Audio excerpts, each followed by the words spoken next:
महाभारत का युद्ध है। एक तरफ पांडव हैं, एक तरफ कौरव हैं। पांडवों के साथ में कृष्ण है। नैतिकता के लिए जरूरी है कि पांडव जीतें और कृष्ण इस पूरी योजना के साथ वहां पर हैं। पर पांडव जीत नहीं पा रहे, जिसके कई कारणों में से एक ये है कि कौरवों की सेना में द्रोणाचार्य भी हैं, उनका पुत्र अश्वत्थामा भी है। द्रोणाचार्य गुरु तो पांडवों के भी हैं, कौरवों के भी हैं, पर वो राजधर्म का पालन कर रहे हैं क्योंकि वो जिस राज्य के साथ हैं उसके साथ खड़े हैं। पांडवों की सेना उनको हरा नहीं पा रही है और अंत में कृष्ण को समझ में आता है कि पांडवों को जितवाने के लिए कुछ कूटनीति का सहारा लेना होगा। कृष्ण कूटनीति के शिखर हैं।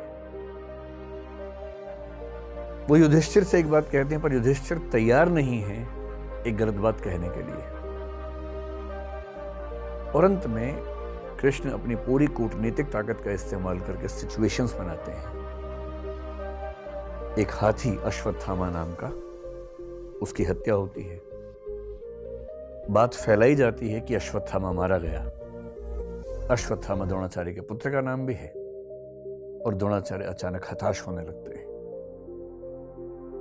उन्हें फिर भी लगता है कि एक बार मैं खबर को ऑथेंटिकेट कर लूं, प्रामाणिक है या नहीं चेक तो कर लूं। तो वो अपने समय के सबसे प्रामाणिक व्यक्ति युधिष्ठिर से पूछते हैं। युधिष्ठिर धर्मराज है, झूठ नहीं बोलते हैं। पूरी पांडवों की सेना ने, टीम ने जब उनसे कहा, वो तब भी तैयार नहीं हुआ कि मैं झूठ नहीं बोलूंगा। लेकिन अब झूठ नहीं है। अश्वत्थामा की हत्या हुई है, हाथी की हुई है, तो क्या हुआ? हुई तो है ही। और तब भी वो चाह रहे हैं कि मैं पूरी बात बोलूं।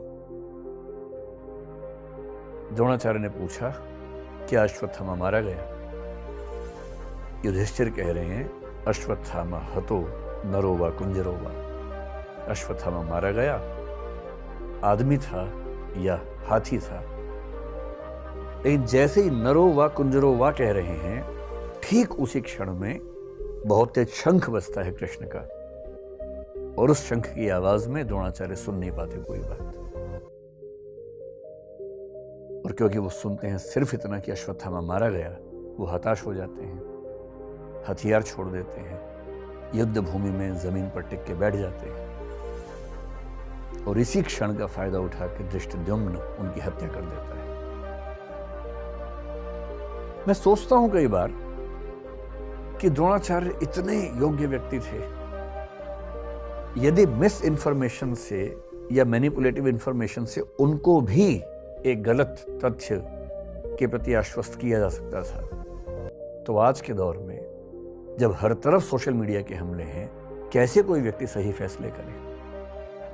अगर द्रोणाचार्य उस आवाज को सुन पाते, नरो वा कुंजरो वा, तो शायद उनका फैसला बदल गया होता, शायद युद्ध की कहानियां अलग होती। पर किस तरह से सूचनाएं पहुंचे, कौन सी सूचनाएं ठीक से न पहुंचने दी जाएं, कैसे कंटेक्स्ट से बात को हटा दिया जाए, अगर सूचना देने वाले इसमें माहिर हों तो समाज क्या करे, आम आदमी क्या करे, द्रोणाचार्य जैसा महान चिंतक क्या करे?